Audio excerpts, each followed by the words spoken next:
धन्यवाद सभापति महोदय। हम ही को कातिल कहेगी दुनिया, हमारा ही कत्लेआम होगा।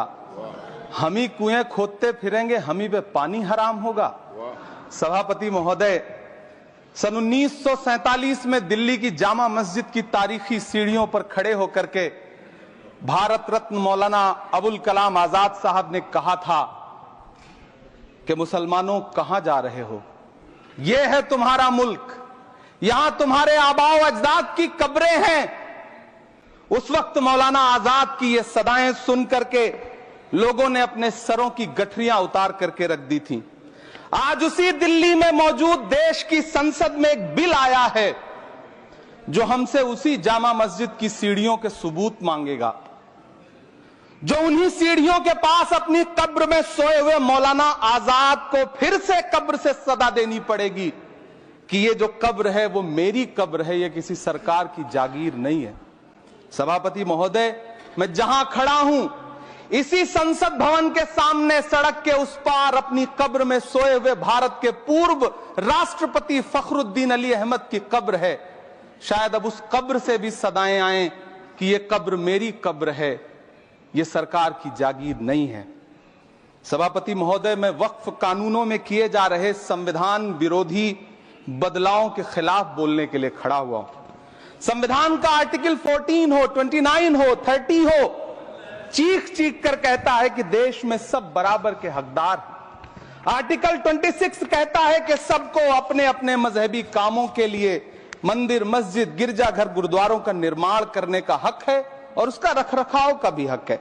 लेकिन डॉक्टर बाबा साहब अंबेडकर के संविधान को हर दिन कुचलने वाली यह सरकार देश के मुसलमानों से नफरत में इतनी अंधी हो गई है कि खुलेआम देश की संसद में देश सरकार के माइनॉरिटी मिनिस्टर साहब और होम मिनिस्टर साहब झूठ बोलते हैं और देश को गुमराह करते हैं, झूठ शब्द असत्य बोलते हैं। सरकार ने इस बिल का नाम उम्मीद रखा है। मंत्री जी कल से इसे देश के मुसलमानों के लिए नई उम्मीद बता रहे हैं। नहीं मंत्री जी, न तो यह बिल मुसलमानों के लिए नई उम्मीद है और न ही उम्मीद की नई किरण। सभापति महोदय, भाजपा ने पूरे देश में वक्फ के नाम पर कई सारे झूठ फैलाए हैं। आइए आज उनकी सच्चाई पर बात करते हैं। वक्फ ट्रिब्यूनल को ऐसे बताया जाता है जैसे वक्फ ट्रिब्यूनल कोई मजहबी खाप पंचायत हो।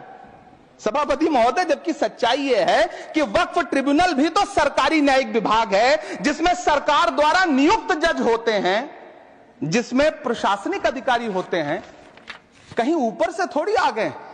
सभापति महोदय, देश के गृह मंत्री जी ने इसी सदन में कहा कि वक्फ ट्रिब्यूनल के फैसले के खिलाफ कोई कोर्ट नहीं जा सकता, जबकि सच यह है कि वक्फ एक्ट 1995 की धारा 83(9) के तहत हाई कोर्ट वक्फ ट्रिब्यूनल के फैसले की न सिर्फ समीक्षा कर सकता है बल्कि उसे बदल भी सकता है। सच तो यह है कि वक्फ बोर्ड खुद अपनी जमीनों के लिए कई सारी कोर्ट में मुकदमे लड़ रहा है। सभापति महोदय, दिल्ली की जिन 123 संपत्तियों को लेकर कल माइनॉरिटी मिनिस्टर, होम मिनिस्टर साहब और अभी आदरणीय नेता सदन बात कर रहे थे, आइए उनकी सच्चाइयों पे भी बात करते हैं।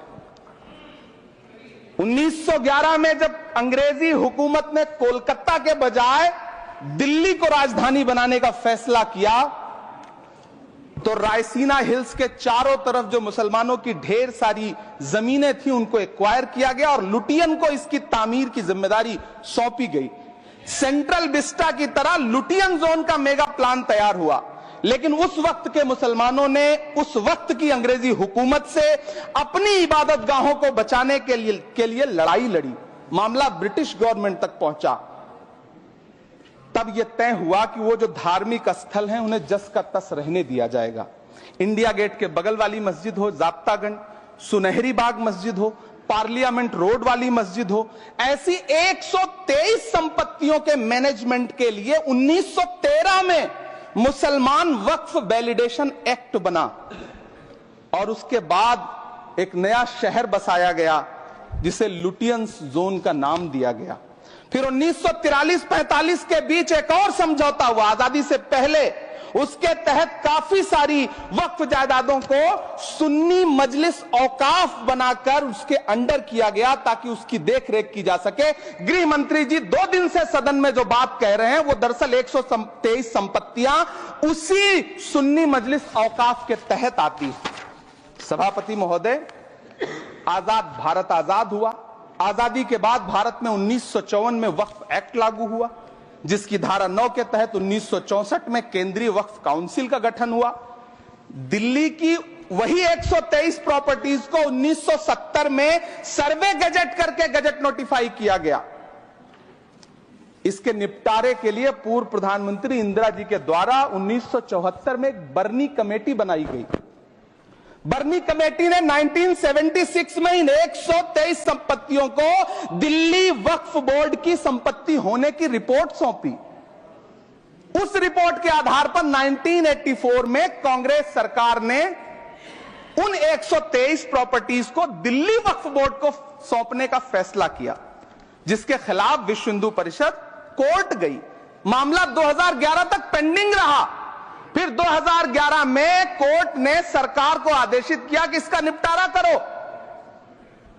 तब 2013 में तत्कालीन यूपीए सरकार ने दिल्ली की उन्हीं 123 जायदादों को बर्नी कमेटी की सिफारिशों के मुताबिक वक्फ बोर्ड के हवाले किया।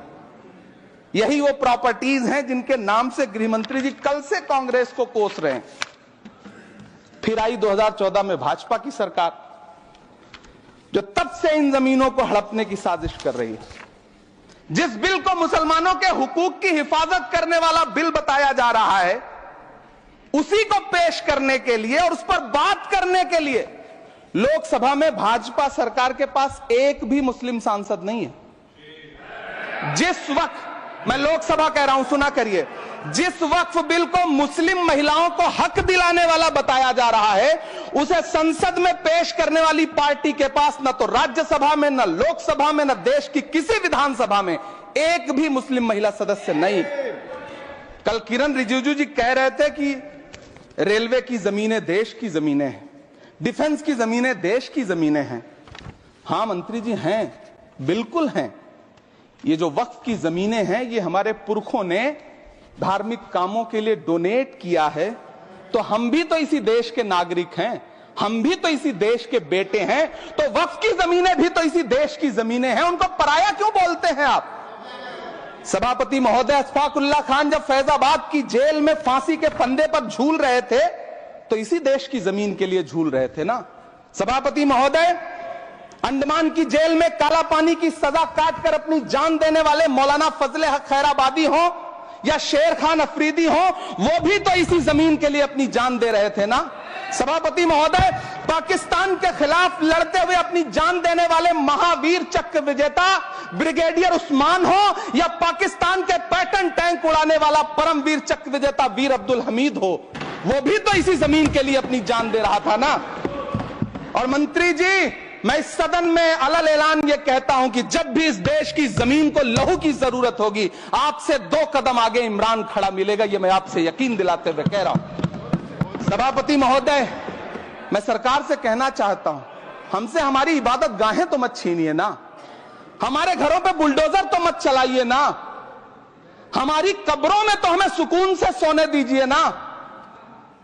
सभापति महोदय, माइनॉरिटी मिनिस्ट्री का बजट कट करके, मुस्लिम बच्चों की स्कॉलरशिप बंद करके अब सरकार कह रही है कि हम वक्फ की आमदनी से गरीब मुसलमानों का भला करेंगे। गुजरात की बेटी बिल्किस के बलात्कारियों की रिहाई के बाद उन्हें माला पहनाने वाली लोगों के नेता ये कह रहे हैं कि यह बिल मुस्लिम महिलाओं को उनका हक दिलाएगा। धन्यवाद मोदी जी, क्या बढ़िया सौगातें मोदी दे रहे हैं आप। पहले हमें गुजराते मोदी दिया, आप सौगातें मोदी दे रहे हैं।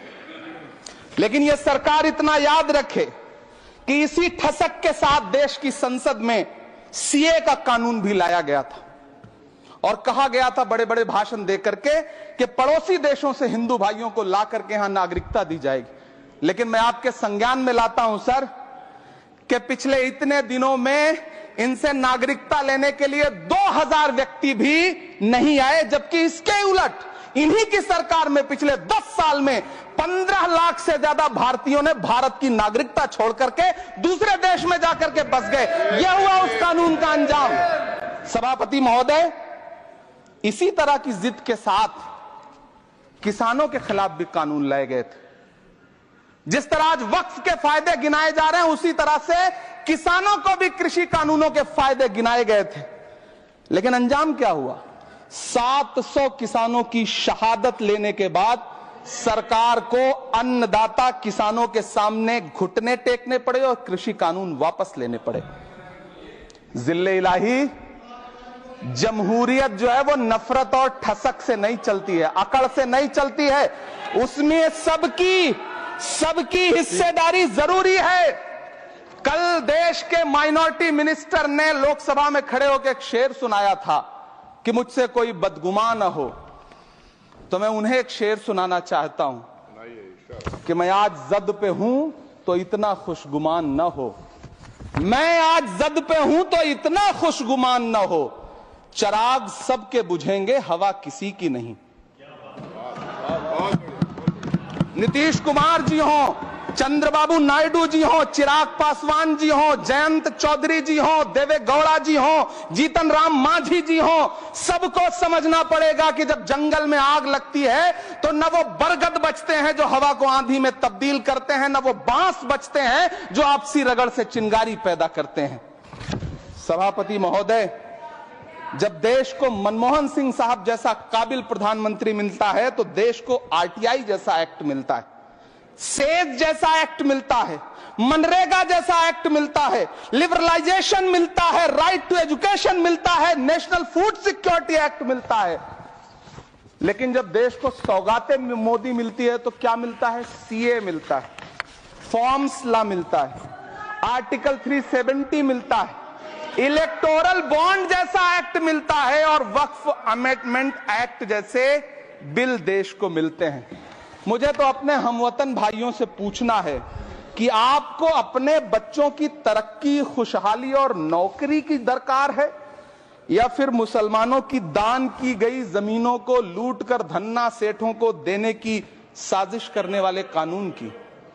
सभापति महोदय, यह सरकार रात के 3 बजे तक पूरे देश को जगा करके संसद में अपने ही नागरिकों को नीचा दिखाने के लिए वक्फ बिल ला रही थी, तो उधर रात के 1:30 बजे अमेरिका हम पर 26% टैरिफ लगा रहा था। सरकार की प्राथमिकताएं देश को पता। सभापति महोदय, मैं बहुत भावुक हूं आज, और मुझे अच्छा लगा कि आदरणीय नेता सदन जगत प्रकाश नड्डा जी ने बहुत अच्छी बातें भी की, मन से बातें की। क्योंकि उनके नाम में प्रकाश जुड़ा है तो मैं उनमें हमेशा एक रोशनी की किरण देखता हूं। मैं उनके सामने बहुत अदब से यह बात कहना चाहता हूं कि चरागों के सफर में दबदबा हो आंधियों का तो फिर अंजाम जुल्मत के सिवा कुछ भी नहीं होगा।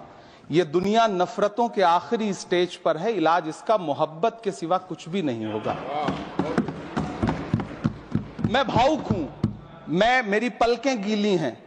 अगर देश की एक बहुत बड़ी आबादी को लगता है कि आप उसका भला करने के लिए नहीं बल्कि उनकी इबादतगाहों, उनकी कब्रिस्तानों, उनकी खानकाहों को बर्बाद करने का बिल ला रहे हैं, तो फिर आप अगर समझाने में नाकामयाब रहे हैं तो यह आपकी नाकामयाबी है। पहले समझाइए, उसके बाद कोई बिल लेकर के आइए, तब शायद हम आपका इतनी पुरजोर तरीके से विरोध ना करें। लेकिन सभापति महोदय, मैं अंत में सिर्फ इतना कहना चाहता हूं कि इस बिल में जो भी पॉइंट्स दिए गए हैं, बॉम्सी पोर्टल देख लीजिए, सरकार का झूठ आपको पकड़ में आ जाएगा। हम डरे नहीं हैं, हम सिर्फ सरकार से अपील कर रहे हैं कि हमें अपना समझिए। हम आपके अपने हैं, इस देश के नागरिक हैं और आप ताकत में हैं। संख्या बल के आधार पर बिल हो सकता है आप पास करा ले, लेकिन आपको यह बात समझनी पड़ेगी कि हम तो वो तारीख हैं, जहनों में रहना है जिसे कागजी पुर्जे नहीं जो फाड़ डाले जाएंगे। जिस जमीन पर मैं खड़ा हूं यह मेरी पहचान है। आप आंधी हैं तो क्या मुझको उड़ा ले जाएंगे? आपको यह बात समझनी पड़ेगी। आपको अगर इतना विपक्ष की तरफ से पहले जेपीसी में इतने सारे पॉइंट्स आए और उसके बाद कल से लोकसभा में और राज्यसभा में सुझाव आप सुनने को तैयार नहीं है, लोगों की शंका को दूर करने के बारे में आप बिल्कुल सोच नहीं रहे, बस आप कह रहे हैं यह बिल उम्मीद की नई किरण है। नहीं साहब, इसे भले किरण जी लेके आए हैं, लेकिन ये उम्मीद की नहीं बल्कि नाउम्मीदी की किरण है। और इस देश की एक बहुत बड़ी आबादी इस बात से खदशे में है, शक में है कि आप सीधे उनकी जमीनों को लूट करके धन्ना सेठों को बेचना चाहते हैं। मेरी अब भी आपसे अपील है कि इस बिल को वापस लीजिए। यह बिल कहीं से आपके अपने नागरिकों के लिए अच्छा नहीं है। यह बिल सिर्फ इस देश के मुसलमानों को नीचा दिखाने का और अपने एक ऐसे मतदाता वर्ग को खुश करने का बिल है जिनको इस बिल के पास हो जाने से कुछ मिलेगा भी नहीं, लेकिन आप एक नैरेटिव देना चाहते हैं, एक मैसेज देना चाहते हैं। मेरी आपसे अपील है कि कृपया ये जो सबका साथ सबका विकास का नारा है, इस नारे को रत्ती भर तो चरित्रार्थ कर दीजिए। बहुत बहुत धन्यवाद।